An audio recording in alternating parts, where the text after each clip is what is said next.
Notre ami Gustave s'est énervé tout seul, comme ça lui arrive parfois, contre un type qu'on voit peu d'habitude, qui s'appelle Philippe, et qui habite derrière le café, un type qui ne consomme jamais parce qu'il a eu un problème d'alcool autrefois, un type assez jeune, 40 ans environ, et qui arrive à éclipser le côté tête à claque du lecteur du Monde, ce qui est tout de même une prouesse.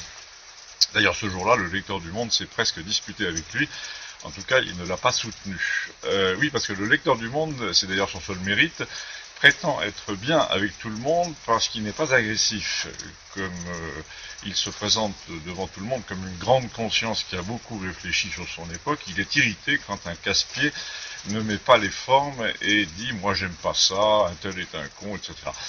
Pour en revenir à ce Philippe, quand on était en terrasse autrefois, il venait souvent rôder pour mettre son grain de sel, et comme sa remise, enfin son atelier était juste derrière, il venait avec une pièce mécanique entre les mains, histoire de nous montrer qu'il travaillait, mais en fait il venait pour blaguer, disait-il.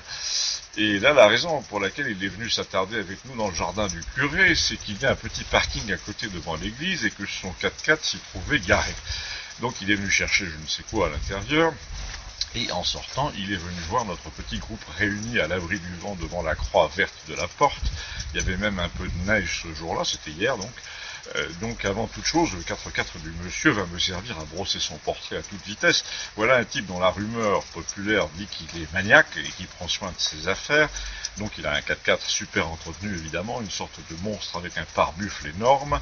Il a aussi un Kangoo, sa femme a une Renault Clio, il a aussi une moto de 600 cm3. Et vous allez me dire, bah donc ça va bien pour lui.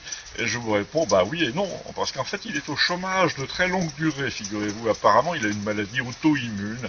Et c'est sa femme qui travaille dans le ménage, mais son handicap est modéré parce qu'il va à la chasse, il donne un coup de main chez les uns et chez les autres, il a un atelier très très bien rangé, un atelier de manière maniaque évidemment. Un détail intéressant quand même, il possède un aspirateur qui vaut au moins 400 €, m'a dit Gustave. Les gens, m'a-t-il dit, qui aspirent la poussière comme ça tout le temps sont les pires, ce sont des dominateurs maladifs, des pervers narcissiques de la pire espèce. Et là, le mec est d'autant plus malade du contrôle qu'il est ultra complexé, parce qu'il sent bien qu'il fait travailler sa femme, que c'est mal vu et que ses deux fils ont une mauvaise opinion de lui, alors il agresse un peu tout le monde en permanence. En l'occurrence, et j'en viens donc enfin à l'origine de cette querelle, il a essayé de se payer Léon, qui nous parlait du bon Dieu et qui nous expliquait que sur les crucifix des campagnes, autrefois, l'étoile de métal autour de la tête, en faisceau comme ça, en couronne, autour de la tête du Christ, était faite pour être peinte en or ou en argent. De là, nous venions de dériver sur ces tristes fêtes de Noël dont Léon nous disait qu'elles étaient les plus tristes en effet de toute son existence. Gustave a fait observer que Léon était l'anagramme de Noël. Et là-dessus, ce Philippe donc nous dit « Moi, les bondieuseries, c'est pas mon truc, j'empêche pas les autres, mais les curés, je me porte très bien sans. » Et il y avait dans ce ton, dans le ton qu'il a adopté, quelque chose de très content de soi, dans le genre c'est bon pour les gogos de ton espèce, mais les gens normaux savent que tout ça c'est de la foutaise. Alors l'abonné au Monde a bien essayé d'atténuer un peu les angles en disant chacun fait comme il veut, c'est ça la démocratie, mais l'autre est revenu à la charge en disant j'ai jamais accroché à la religion, moi tu vois même tout petit je pensais que c'était de la connerie, pourtant ma mère allait à la messe, mais tu vois je dois pas avoir le bon câblage, etc.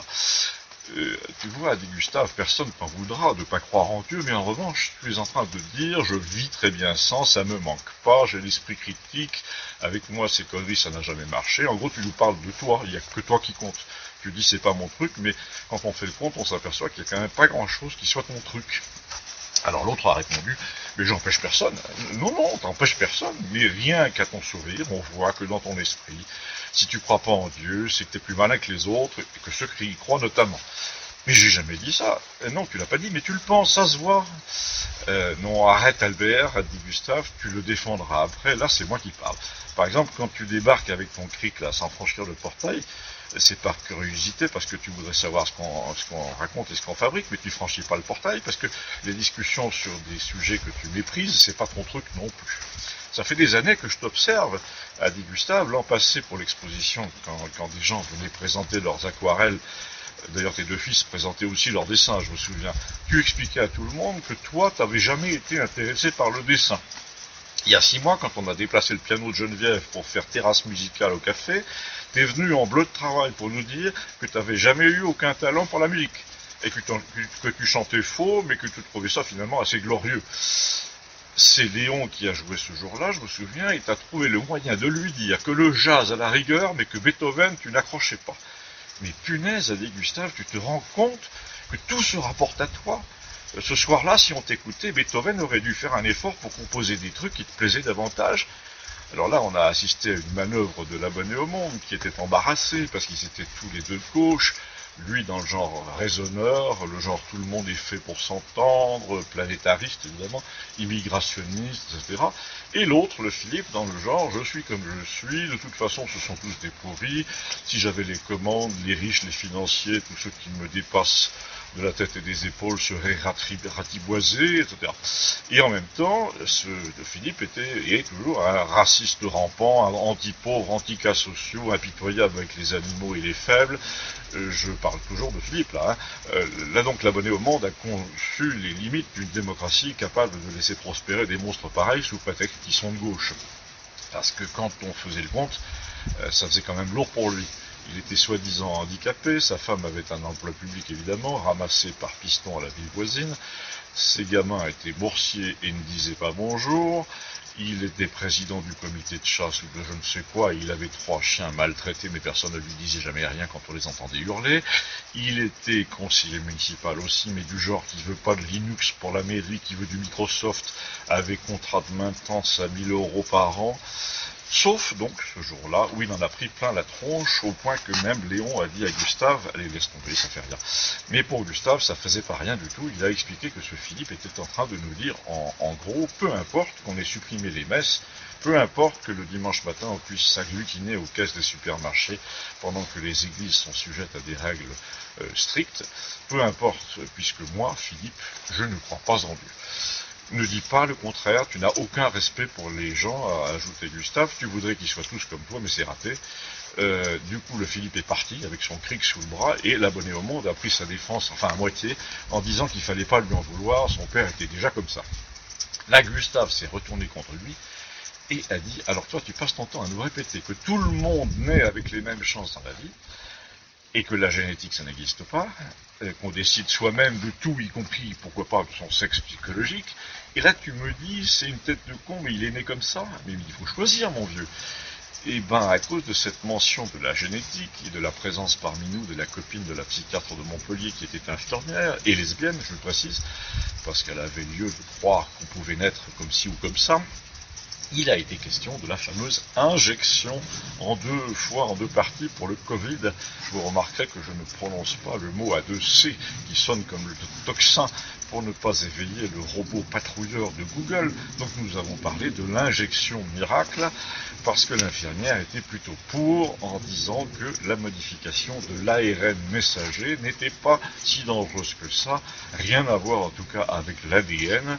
Et là, Gustave, qui est cultivé, a parlé d'épigénétique, et Léon, qui est, lui, savant, en a parlé aussi. En gros, il s'agit des modifications de l'ADN qui peuvent justement intervenir quand le message que transporte l'ARN est altéré. Léon et Gustave se complétaient très bien pour parler de ce genre de sujet pointu. Léon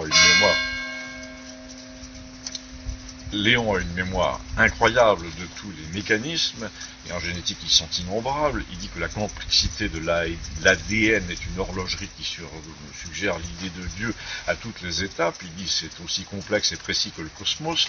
Il cite tous les termes, toutes les zones du cerveau. Il est imbattable sur le rôle de l'hippocampe dans la mémoire spatio-temporelle. Et comme on dit, il faut le suivre. Et c'est bien simple, il retient tout. Gustave dit, quand je lui donne un livre, il est capable de te citer un truc en donnant le numéro de la page. Alors Gustave, lui, par comparaison, est dans la conversation, c'est plutôt un vulgarisateur, celui qui ramène les choses au réel. Donc la vraie question ce jour-là était, est-ce que cette injection est génétiquement neutre? Et là, il a répondu tout seul à la question, personne ne peut le dire, ce qui est déjà énorme. Quand tu prétends piquer les gens par millions, il faut peut-être savoir où tu mets les pieds. Et d'après ce qu'on a vu dans la propagande gouvernementale, on comprend qu'il y a encore un doute, puisqu'ils te mentent dès le départ. Ils sont allés chercher une certaine Morissette dans un EHPAD pour lui piquer le bras devant les caméras. Et là, la vieille dame a dit « Ah, il faut faire un vaccin ?» Ce qui prouve qu'elle a été très peu prévenue avant, ou qu'elle avait déjà oublié le motif de la visite, et donc elle n'avait pas toute sa tête. Et si c'est le cas, moi je trouve qu'on fait pas ça aux gens, c'est scandaleux. Et la France a très bien compris ce jour-là qu'on lui mentait. Dans la scène, on voit d'ailleurs la chose se dérouler de manière très démonstrative sur le ton. Vous voyez comme c'est simple, et l'infirmière termine en disant « Ça y est, on a fini ma belle ». Et Léon a dit « Oui, ça m'a frappé aussi, quand j'emmène mon chien chez le véto, il lui parle à peu près comme ça ». Bon, il ne faut pas exagérer la critique, et dit l'abonné au Monde, qui était toujours dans la modération, les enfants aussi, on leur parle comme ça quand il faut faire une piqûre. Ben justement, a dit Gustave, c'était pas une enfant, c'était une dame de 75 ans, mais de toute façon, dans une société où sur les panneaux d'autoroute, il y a écrit « Je fais attention et je me protège en cas de canicule », comment veux-tu traiter les gens en adultes? Et toi, a-t-il demandé à l'abonné au Monde, tu vas aller te faire piquer? Oui. Parfaitement. Je considère que c'est un devoir citoyen, a dit l'abonné au Monde, et le Philippe a demandé Gustave, est-ce qu'il va se faire piquer, lui? Alors là, c'est moi qui ai répondu, et j'ai répondu non. Il a dit que non tout à l'heure, et c'est assez compréhensible, ce type est hypocondriaque réfractaire. Ils vont avoir beaucoup de mal avec leur campagne de piqûre pour tous, là, parce qu'ils ont fabriqué une société complètement névrosée, où les gens ressemblent de plus en plus à ce Philippe. Philippe est masqué presque tout le temps, en tout cas il avait le masque sous le menton tout à l'heure, mais il n'ira pas se faire piquer parce que c'est un maniaque du touchez pas à mes affaires, et surtout pas à mon corps. Il est obsédé par le compteur Linky par exemple, il n'en veut pas, et Gustave a répondu incidemment, il n'en veut pas surtout parce qu'il ne pourra plus frauder, à quoi j'ai répondu à mon tour, il fraude même pas, il tire directement le courant enfin si, il fraude, mais il tire le courant du boîtier dans la rue, je te montrerai. Alors donc un jour, ai-je raconté, je lui ai proposé un bidon de mélange à 2% pour sa tronçonneuse, parce que la mienne était tombée en panne et que j'avais racheté une électrique. Et il m'a répondu, non, je prends que du mélange que je fais moi-même. Donc ça voulait dire, en gros, ton mélange, tu peux te le garder, et il a effectivement refusé mon bidon. Un autre jour, je lui donne un répéteur de signal pour son Wi-Fi, un truc avec une antenne, là. On avait un en trop. 15 jours après, il me le rend en me disant j'en ai acheté un mieux. Ce type ne fait confiance à personne. Il n'achète jamais rien de chinois, il veut toujours le meilleur, il a un poêle à bois qui coûte le double de tous les autres, et il dit que c'est fait pour durer un siècle. Alors un jour, je lui ai répondu, mais et toi, est-ce que tu es fait pour durer un siècle? Ça l'a rendu furieux. Il n'aime pas l'idée de disparaître, il boit jamais, il fume pas, etc. Léon a ajouté, ah oui, pour préserver leur petite santé, ces gens sans charité, sans chaleur, sans rien, on dit s'y entendre en effet. Tout ça pour dire que, et je résumais, que le paradoxe de la société d'aujourd'hui, c'est qu'elle fabrique des gens de plus en plus méfiants et qui ne veulent pas d'injection, et que pourtant c'est à eux qu'elle prétend l'imposer. Finalement, le dernier argument qu'elle a trouvé, c'est faites-nous confiance, puisqu'on vous dit qu'il n'y a rien à craindre, seulement voilà, et c'est précisé, on insiste sur le fait qu'on ne sait pas si on reste contagieux a priori, et donc, s'il faut garder le masque, on ne sait presque rien, en effet, avec ce vaccin. Et pourtant, la société où les gens ont confiance est la seule qui soit viable, a dit l'abonné au Monde. Et là, Gustave a répondu, la confiance, ça ne se décrète pas. Il n'avait qu'à la mériter d'abord. Je suis d'accord, la confiance, c'est le ciment des sociétés, a-t-il dit, mais là, dans le ciment, il ne reste que du sable. Ils ont oublié les ferrures aussi. La confiance, donc, ils l'ont perdue. Et ils ont tellement menti que maintenant, c'est contre eux qu'on produit des anticorps. Moi, c'est simple, je ne peux plus les entendre. Quand on pense que c'est ton journal, a-t-il dit à l'abonné au Monde, qui a lancé un service de vérification des fausses nouvelles, ça fait rêver. C'est eux qui les répandent depuis 30 ans, généralement sur ordre américain. Je me souviens de ces deux journalistes du Monde, par exemple, qui sont rentrés de Damas avec des fioles contenant la preuve des armes chimiques, soi-disant, dans une éprouvette sur un avion d'Air France. Non mais prendre les gens pour des cons à ce point-là, mais n'importe quoi, dit l'abonné au Monde, ça n'a rien à voir. En fait, c'est très utile, les sites de vérification, ça permet de tuer les rumeurs, et c'est très bien. Marc, a continué Gustave, il n'écoutait pas, il s'emmerde pas, je vais te dire leur méthode. Quand ils commentent une théorie qui s'appelle complotiste, par exemple sur le labo de Wuhan, il y a quelques mois, ils ne peuvent pas nier qu'il y ait eu un labo qui étudiait justement les virus en question, ni que la France se soit fait dépouiller de ses secrets industriels par ce labo qu'elle a d'ailleurs construit. Ils ne peuvent pas nier non plus que la Chine n'a détenu aucune de ses promesses en 15 ans et qu'on se soit fait virer d'un partenariat. Donc ils ne vont pas nier en bloc, ils disent c'est plus compliqué que ça. Et en fait, Gustave a ajouté, c'est pas compliqué, c'est même ultra simple à résumer. Tu as là une bande de blaireaux français menée par l'Institut Mérieux qui s'est fait blouser, arnaquer par le gouvernement chinois avec la complicité d'une autre. S'ils voulaient vraiment rétablir la vérité dans le monde, et ben il n'avait qu'à dire la vérité, c'est-à-dire ce que je viens de te dire. Enfin, la Commission européenne s'est fait entuber là récemment par le laboratoire qui produit le remdesivir, un antiviral dangereux, à raison d'1 milliard payé par nos impôts, le monde va te dire que la France n'a pas acheté la totalité. Donc là encore, c'est plus compliqué que ça, va-t-il dire. Elle n'en a pas acheté, mais elle a payé quand même.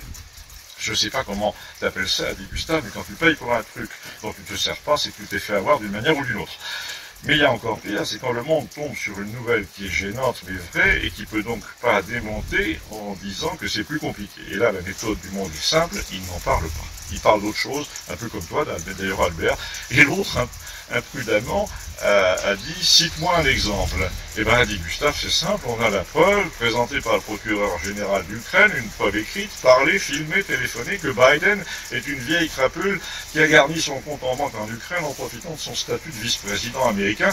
Mais tout se passe comme si les médias français n'avaient rien entendu.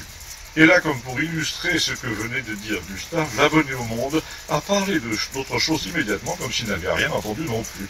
Il m'a dit, dis donc, c'est toi qui diffusais là sur Internet une rumeur selon laquelle les résultats du premier tour des présidentielles avaient été traités par un serveur à Austin, au Texas.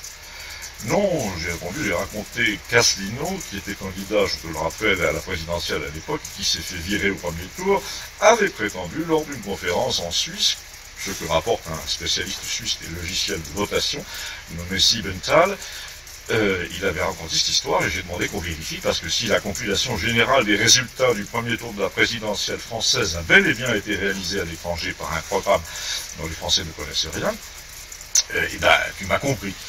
Ah, cette façon, dit l'abonné au Monde, de toujours dire les choses à demi-mot. Si tu veux, a dit Gustave, j'ai l'autre moitié du mot. Non, non, ça ira comme ça, a dit Albert, et puis il est parti, mais Gustave a haussé le ton pour qu'il entende dans le parking. Ça commence par mag, et ça finit par ouille. Et Léon a conclu qu'un jour ou l'autre, en effet, ça pourrait bien finir par ouille. À bientôt, merci.